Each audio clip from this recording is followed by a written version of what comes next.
For the literary terms group presentation, my group decided to do Narration and Point of View by Sandra Anton, myself, Leah Dela Cruz Torgeman, and Faiza Warsami.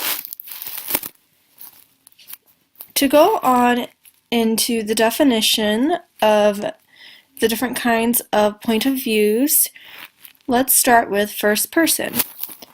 In first person, the main character is telling the story, or sometimes retelling a story that was told by someone else. This point of view uses the word I. It provides a closeness to the character. The reader is able to see through the character's eye and feel the emotion the character explains. First-person protagonist is when the main character is the narrator. First-person witness, the story is being told by another character observing the event. First-person reteller is when the story is being told by a person that heard the story from someone else. Second person is another type of narration, and it is more uncommon. It makes the reader feel they are doing what the writer tells in the story, which makes it difficult to accept. It uses the pronoun you. Third person is another type of narration, and this type uses the words he and she. The narrator is not any of the characters, but can tell the thoughts, feelings of all the characters or just one specific one. The narrator might seem like it knows the actions, feelings, and thoughts, but they might not always know them. Third person omniscient is when the narrator knows the actions, feelings, and thoughts which may be related to the readers.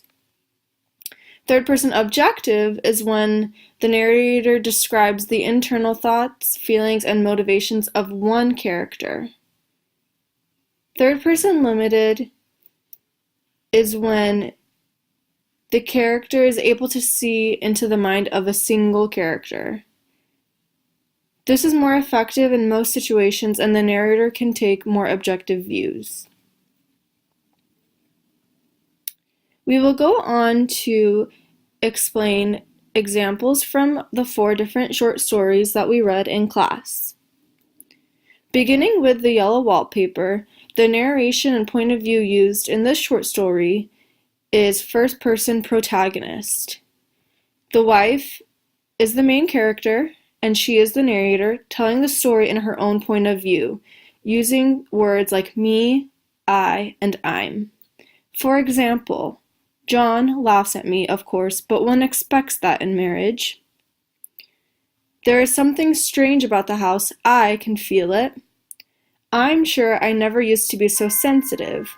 I think it is due to this nervous condition. This point of view contributes to the story by allowing the reader to actually hear the thoughts of the wife and better understand her struggles with mental illness and gender role confinement.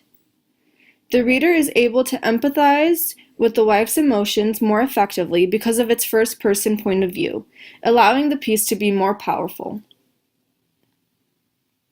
Next, we go on to talk about Popular Mechanics by Raymond Carver. The point of view used in this short story is third-person objective.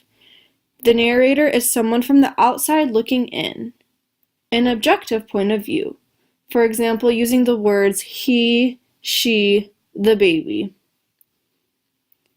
He was in the bedroom pushing clothes into a suitcase when she came to the door. The baby was red-faced and screaming. In the scuffle, they knocked down a flower pot that hung behind the stove. This point of view contributes to the story by creating a universal message about marriages and the disruption of family units.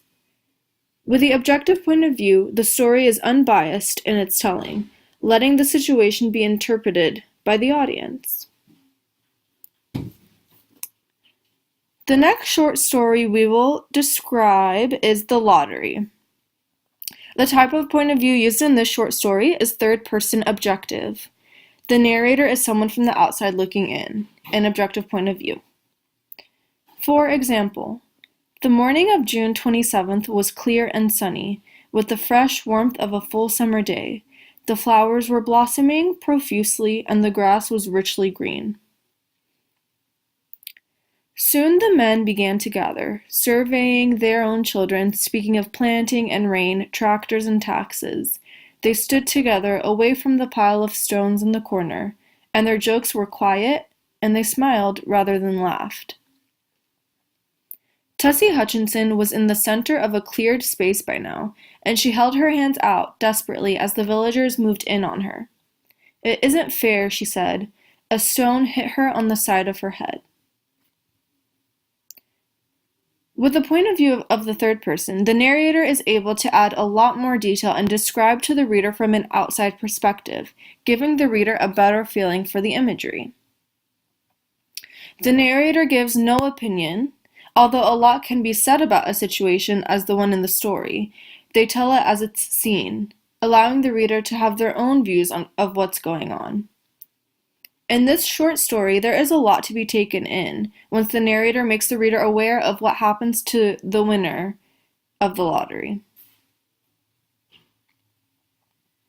Lastly, we will talk about afterlife. The point of view used in the afterlife is third-person objective as well. For example, Bill examines the photographs, which show executives, secretaries, office personnel, and a gaggle of romping kids. Bill, who encountered all the theological ins and outs during his final research project, decides he has the right idea while he was still in the hall. Bill is thinking about the cancer, the pain of the cancer, to go through all that again, except he wouldn't remember he's gone through it already. This point of view really describes Bill's surroundings through the dialogue with Mr. Harris and the details described by the narrator with Mr. Andrews' every move. With the third-person objective, it gives the reader a vivid visual of all the events throughout the short story. I hope you have a better understanding of narration and point of view with all the examples that we described and went into. And that is the end of our project.